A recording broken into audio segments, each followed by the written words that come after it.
Alright. Let's talk. So, I saw the first couple episodes, and I'm featured in both of those 2 episodes, and I just wanted to kind of discuss a couple of things with you guys, just so you understand what the full story is on my behalf. I can't speak for anybody else, but when I was on the show, the entire year mostly was just kind of like a dark year for myself. I went through like a lot of things. I mean, my dad had passed away, and I was continuously working still. And then my ex, had broken up with me with no explanation through text. And that was hard on me. And I was just constantly working, trying to like fill the void of like kind of like, not dealing with like family issues and what was really happening with myself and my self-esteem. And then kind of like, I was going through a really dark depression.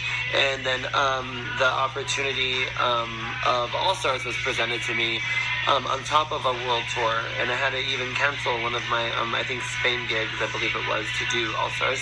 But I was super hesitant about it because I knew the process, man. Like, I didn't see the first season of All Stars, like, all the way through. But I knew that they would maybe critique on my aesthetic, and they'd maybe say something, but my brain was more, like, kind of focused on the challenges. I seen the challenges that they were presenting me, and I got super excited. And mind you, while this was all presented to me, I was still on tour. So, while I was on tour, I was thinking about all the cool looks that I can get and all the money that I have now that I can actually kind of buy these things and have all this fun and stuff like that. So I'm like, oh, they can't never clock me, So, I bought a lot of stuff. I'm not gonna name I'm not gonna say how much money I spent on my wardrobe, but just to let you know, I spent so much money on my wardrobe for All Stars 2 that I'm still living off of it right now. The videos and the pictures that you see me performing now are still the outfits that I was going to wear on All Stars because I spent that much money and I was not gonna get rid of all this stuff. So I'm still working at it into my daily life. But I just feel like anyway, I was working a lot, and there was a particular time, I think, in my life where I believe it was in the Philippines when I had like this crazy like emotional breakdown. I feel like I was like overworked, and I was like, I mean, there's a lot of things that were going on, a lot of things were being said about my ex-boyfriend on the internet that made me super uncomfortable and super sad and super insecure. And I should have known better because I've been doing press since I was 16 from American Idol, so I should have known to not read stuff like I do now because I'm not reading anything, or else I would not have this smile on my face. I really don't give a fuck about anything now because I'm a grown-ass man. But back in the day, man, like back in the day, a year and a half, 2 years ago, that's back in the day for me because I'm telling you, I shed skin like a fucking snake. I'm a new person every year. But last year I had like this super emotional breakdown, and I was super sad about my ex leaving me with no explanation and all this stuff online about him and all this stuff about my family, and I got super sad. Anyway, the reason why I'm explaining this is the opportunity of All Stars got presented to me. I was super hesitant because I was like, I don't know if I'm like all there here to like do all of this stuff.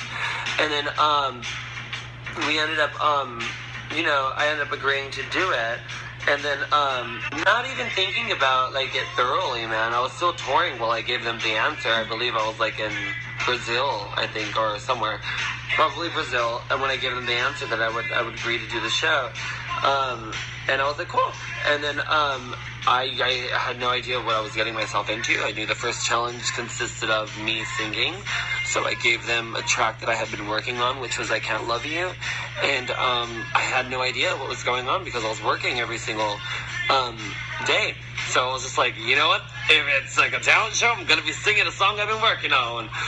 So that was like my first thingy. That's like a little inside thingy. But anyway, so when that all happened, I joined the show.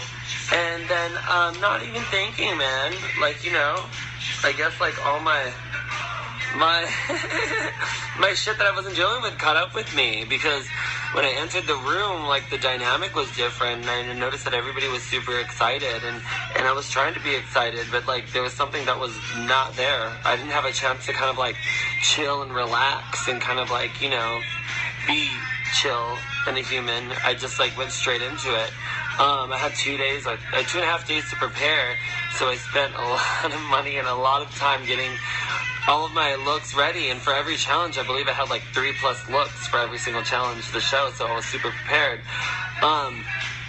But you know, as things were going on, man, like I just was kind of like realizing, like, dang, like, no, man, I don't know if this is for me, cause like, I don't know, there's a lot of things that were happening that I was just like, oh man, like, maybe you should have not agreed to come here, like, you like totally could have like given this to another girl, you know, like another opportunity, but I don't know. There's a lot of things that happened, and I watched the shows back, and I just wanted to not make this video. I'm so used to making YouTube videos. I just wanted to come up on this Periscope to just say that, like, you know, the first episode, you know, I watched the episode objectively. I mean, I took myself out of the whole stitch, and I'm watching as a fan now. Yeah, I believe I was in the UK. I think I was in Manchester when I watched the first episode. And from what I saw a big old crybaby. I saw somebody that should have been used to that critique, you know, knowing Michelle and stuff like that. And, you know, I ain't a bitch to blame editing. I will never blame editing, man. Like, I'm telling you, the Rupauls Drag Race, Logo, World of Wonder, those teams, those are like my family, man. But what I will say is that Michelle is not to blame, like, completely, man. Like, everybody's like super jumping down Michelle's throat, and they're like, you know, like trying to like attack her and stuff like that. But I do want to say that it wasn't like all Michelle. Like the reason why I was super hyper sensitive about the whole stitch was that I was getting it from everywhere. It wasn't just Michelle. It actually started with Raven Simone. She said something super cruel, and something I'm not sure she even remembers that she probably said to me, but it like touched home, and it's something that like made me super sensitive, and it made me super mad, yeah. But that was the start of the critique, and then Carson went on to kind of bringing up me doing you know, I think it was the reunion about like the glasses getting stuck in my hair, and he kind of like made a comment about like me, you know, like having so much talent and being, I don't know if he used the word sloppy, but he was implying that. And it was just like I was getting like a lot of that. It wasn't just Michelle, but Michelle like kind of went for the jugular. But Michelle, like, girl, that's her job, homie. Like, you can't like hate on that. Like, you know what I mean? Like, I'm not hating on none of them. It was just like I wasn't prepared for all of that. You know what I mean? And like, you know, no disrespect or anything. It was just like I wasn't prepared to kind of like, you know, be treated like a beginner contestant again, man. Like, I am Mexican, man, so I'm prideful. I'm not egotistical by any means, and I'm not a fucking narcissist or anything, you know. Like, I'm fucking humble by all means. Like, I have a mother that fucking raised me to be fucking so I mean, like, that's where I'm coming from. But what I'm saying is, I work my ass off, and I work too hard to be talked to like a weird ass amateur by Raven Simone, and I mean, the thing that she said kind of just like, that was kind of like, while I was brushing my teeth the next day, that was kind of like my decision in my head. Like, I was like, this is just not for me. So I mean, it wasn't entirely Michelle, man. Like, it was like, that was just like, it was a lot, but it was like, you know, Michelle's hurt me the most because it's like I knew her on a personal level, and I toured with her and stuff like that. So I mean, to save that relationship, man, I thought it was just best in my own interest to just kind of leave, man. And you know, I was hoping in the back of my mind that gave another girl an opportunity to kind of stay. But I mean, I don't know. I mean, we'll see what happens. But I just knew that wasn't for me. I mean, as soon as I knew that, like, it was going down like that, man, they were going like that, I just knew that it wasn't for me. And I mean, some people will respect my decision and some people won't, but I mean, I regret nothing, and I was going through my own dark times, so I mean, if you can't understand that, then I really don't really care how you feel, to be honest, because I mean, that's my own journey. I probably should have said no, but I didn't. But should-haves, would-haves, and could-haves don't exist anymore, so what the fuck are we gonna do about it? Let's watch the season.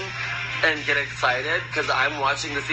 Girl, I sat there with like my feet up on my damn counter, just like watching this episode, waiting for my segment to be over so I can enjoy the rest because this season looks amazing. I'm super excited and I'm super bummed that, you know, I wish I would have told them, like, you know, nah, I'm cool. So, like, Ganji could have got on or something. Like, I would have loved to see Laganja on there or somebody like that. But, you know, I wasn't thinking. I was working every day. And, you know, I was like, you know what? Fuck it. Why not? I was saying yes to every opportunity that was coming my way. And that's something that I gotta, like, learn to not do. You know, I'm a workaholic. I'm my father and mother's son. I like work. But, yeah, I've learned my lesson, but I regret nothing. I don't. If I would be given the opportunity again, I probably wouldn't do it. I would just tell them, I don't enjoy, like, you know, pleasing people with my look. I don't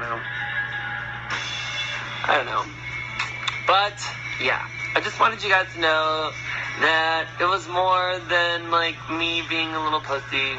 Like, I am a pussy, but, like, again, like, it's not all Michelle, man. Like, it was kind of like, the thing that, like, kind of, like, hurt my feelings was Raven. Like, she said something, like, super, like, gross. And after that, I checked out. I was like, I am playing like that, man. Sorry. It's not my gig. But, I love RuPaul, and I love RuPaul's Drag Race, and all the opportunities that they've given me. And stuff like that, and I still feel super horrible for doing that. Initially I was going to walk off the first episode during, before the lip sync between Roxy and Tatiana. I was going to stop everything and tell them, no, I'm going to go home, just so they can save, Coco or Fifi. But I remember Fifi grabbing my hand, she's like, do not do that. And I'm just like, I'm going home. Fifi, you know, it's true. And Coco, she knows, I was telling her, I'm like, man. But, you know, I was like, you know what, I don't need to be here, you know, this could be somebody else's gig. But I didn't want to disrespect Rue or anything, and, you know, I gave it another day, and I slept on it and stuff like that. And I still felt like I needed to go the next morning, and I hope that you guys can respect that, because, I respect that, and I'm proud of myself. And I know if I was in the same situation, I would remove myself and go somewhere else.